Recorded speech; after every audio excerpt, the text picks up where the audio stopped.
विभाग पंचायत समिती निफाड जिल्हा परिषद प्राथमिक शाळा पिंपळगाव नंबर 4 तालुका निफाड जिल्हा नाशिक. चेतावणी: शाळेच्या आवारात किंवा परिसरात संपृक्त चरबी किंवा ट्रान्स फॅट, अतिरिक्त साखर किंवा सोडियम जास्त प्रमाणात असलेले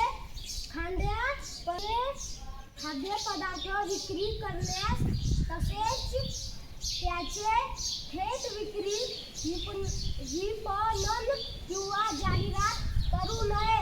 आपले आरोग्य आपली जबाबदारी. आपले आरोग्य आपली जबाबदारी. निरोगी आहार, निरोगी विद्यार्थी, निरोगी समाज. याच्यातून काय बोध घेतला की दुकानातून चरबीयुक्त ट्रान्स फॅट असलेलं अतिरिक्त साखर जे ज्याच्यात असतं नाही का, असे कोल्ड्रिंक्स असतात, आलं का लक्षात, ज्यूस असतात, छोट्या छोट्या बॉटल्स असतात की नाही, हां, त्या घ्यायच्या नाही. त्याचा आपल्या आरोग्यावर काय होतो, वाईट परिणाम होतो. ओके, रेडी, समजलं?